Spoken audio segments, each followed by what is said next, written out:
धन्यवाद। ज्योतिराव फूले के जीवन पर कुछ प्रकाश डालें। धन्यवाद महोदय और सभी पत्रकार महोदय को स्वागत करते हुए मैं कहना चाहूँगा ज्योतिराव फूले 1827 ईस्वी में महाराष्ट्र ग्राम में शहर में पुणे ग्राम में उनकी जो है जन्म हुआ और वे एक ऐसा मार्ग प्रशस्त किए भारत में जो शिक्षा का मार्ग है। उन्होंने आगे चल के सावित्रीबाई को लेकर के आगे बढ़े और फातिमा शेख और सावित्रीबाई फूले दोनों मिलकर के जो है शिक्षा का अलग जगाया ताकि इस हमारे पूरे भारत में शिक्षा का विकास हुआ। तभी से जो है काफी शिक्षा के तरफ लोग अग्रसर हुए, शिक्षाएं मिली और आगे बढ़े। यही नहीं, सावित्रीबाई फूले को तमाम कष्टों को झेलना पड़ा और तमाम कष्ट झेलते हुए भी यहाँ तक कि ऐसी कुरीतियां थी उस समय कि वह स्कूल पढ़ाने के लिए बच्चों को जब स्कूल बच्चों को पढ़ाने के लिए जाती थी तो उनके ऊपर जो है कीचड़ उछाला जाता था ताकि वह शिक्षा नहीं दे पाए। लेकिन उन्होंने दो प्रकार के कपड़े लेकर के वो चलने का प्रयास की कि एक जो कचरे फेंक दिए जाते थे उस कपड़े को चेंज करके और फिर जो है दूसरा कपड़ा पहन करके बच्चों को शिक्षा विद्यालय पहुंच करके उस कपड़े को चेंज कर देती थी और दूसरा कपड़ा पहन करके जो है बच्चों को शिक्षा देती। इसका क्या असर पड़ा है आज के परिवेश में? उनके शिक्षा देने का परिवेश काफी आगे बढ़ा। उसी के चलते जो हमारे एसपी, डीएम, कलेक्टर और जो है पीएम, सीएम और ग्रेच्युटी, सीएल, ईएल सारा चीज लागू हुआ। संविधान, उसके बाद सारे लोग शिक्षित हुए, संविधान बना, ये सारी चीजें आई। कचरांचल की महिलाओं के बारे में क्या कहना है आपका?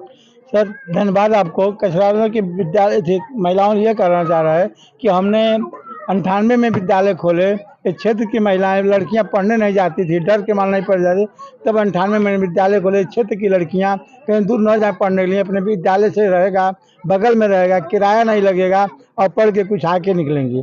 और उसका परिभाषा निकल रहा कि बहुत से लड़कियां स्कूल से पढ़ करके बहुत सी आगे हुई और साथ साथ उनके आगे होने से हमारा भी गर्व बढ़ा, हमारा भी हिम्मत बढ़ा।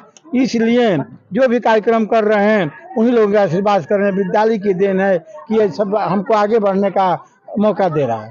आज ज्योतिराव फूले के जन्म दिवस के साथ साथ अम्बेडकर जयंती भी मनाई जा रही है। यहाँ पर अम्बेडकर जी के जन्मदिन पर क्या कहना है? अम्बेडकर जी की जयंती 14 तारीख को मनाया जाएगा। ऐसे ही धूमधाम से मनाया जाएगा कि देखिए जो बहुत यादगार लोग हैं जो नहीं जानते हैं बच्चे, उनको जनाने के लिए इन लोगों के लिए हम लोग 14 अप्रैल को भी ऐसे ही धूमधाम से मनाएंगे जैसे आज मना रहे हैं। जब आपका विद्यालय इस कचरांचल में खुला तो क्या कन्याओं के पढ़ने के लिए कोई विद्यालय था? आज देखिए जब हमारे विद्यालय खुला था कचरांचल में कोई विद्यालय नहीं था। पहला विद्यालय हम कन्या विद्यालय खोले और कछार के नाम से खोले कि कछार पिछड़ा हुआ क्षेत्र है, इसलिए हम कछार का नाम रखे। अपने माता पिता का नाम नहीं रखे उस समय, क्यों कि हमारे कछार का नाम हो, हमारे कचरांचल का नाम हो और कन्या विद्यालय इस नाम पर चलने लगा और चलते चलते कुछ बहुत बड़ा बढ़ोतरी हुआ। इसलिए उसके लिए हम बहुत एक विद्यालय का और ये धरती का हम स्वीकृति करते हैं, नमन करते हैं कि हमको इतना बड़ा मौका मिल रहा है। ऐसा क्या लगा है आपको कि कन्या विद्यालय ही खोले?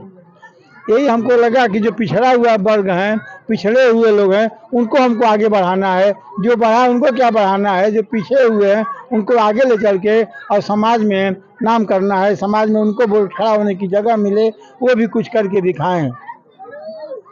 आपके द्वारा कई सारे पुनीत कार्य किए गए हैं, जैसे अभी कुछ महीने पूर्व में बताया जाए कि निर्धन कन्याओं की शादी कराएं आप। आगे कौन कौन सा योजना है आपके पास जो निर्धन कन्याओं या फिर महिलाओं समाज से जुड़े हुए कौन कौन से कार्य कराएंगे? सर धन्यवाद आपको इतने पूछने के लिए। हमारे जो माता पिता हैं वो इतना हमको आशीर्वाद दे चुके हैं। हमारे गुरु जी आज वर्तमान में जो हैं इतना हमको आशीर्वाद देते हैं। जैसे हमको ज्ञान मिलता है, जैसे उन लोगों का आशीर्वाद मिलता है, वैसे मेरी सोच बदलती है और वैसे मैं सोचता रहूँगा, वैसे करता रहूँगा। धन्यवाद। ग्राम सभा पिड़ानी आप लोगों का तहे दिल से मैं स्वागत करता हूं। इसे पिड़ानी ग्राम सभा में आज कार्यक्रम ज्योतिबा फूले जो ज्योति जगाए हैं, शिक्षा का अलग जगाए हैं, उन्हीं के कार्यक्रम के लिए आगे बढ़ाने के लिए आपने स्कूल भी खोला है। उसी नाम से चल रहा है। जैसे आज कन्याएं यहाँ पढ़ रही हैं, उसी तरह हम लोग चाह रहे हैं कि घर घर और गांव गांव पे शिक्षा का अलग जगह। बाबा साहब डॉक्टर भीमराव अंबेडकर का यही सोच थी, यही सपना थी कि वो आगे समाज को बढ़ाए, आगे लेकर जाए। सभी समाज, सभी वर्ग के लिए बाबा साहब ने जो कर दिया है शायद कोई कर पाए, ये सब लोग जानते हैं। आप पत्रकार बंधु हैं, आप बखूबी और अच्छी तरह से जानते हैं कि बाबा साहब ने संविधान भी दिया और शिक्षा के लिए घर घर अलग जगाने का काम किया। और इसी को हम लोग आगे बढ़ाने के लिए घर घर गांव गांव मिशन के तहत ये सब काम कर रहे हैं कि ताकि शिक्षा का अलग जगह और शिक्षा में पढ़ करके सभी लोग, कोई डीएम बने, कोई कलेक्टर बने, कोई जज बने, कोई किसान भी बने। यदि शिक्षित किसान है तो अपने खेती बाड़ी इतना सुटेबल से करेगा कि आने वाले देश को, भविष्य को ये सुनहरा अवसर और मौका मिलेगा।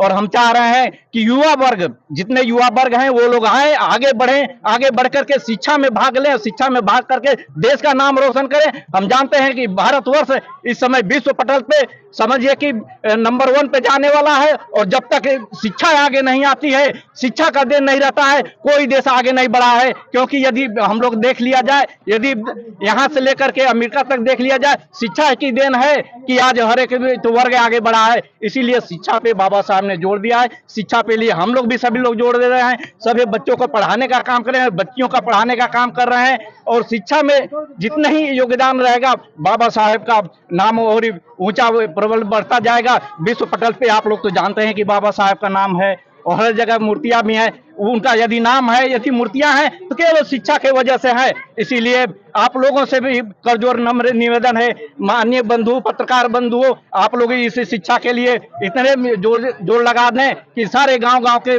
जितने अशिक्षित वर्ग हैं वो पढ़ लिख करके कुछ काबिल बने। आप लोगों का भी नाम होगा, हम लोगों का भी नाम होगा, सर्व समाज का नाम होगा, भारत का नाम होगा। जय भीम, जय भारत।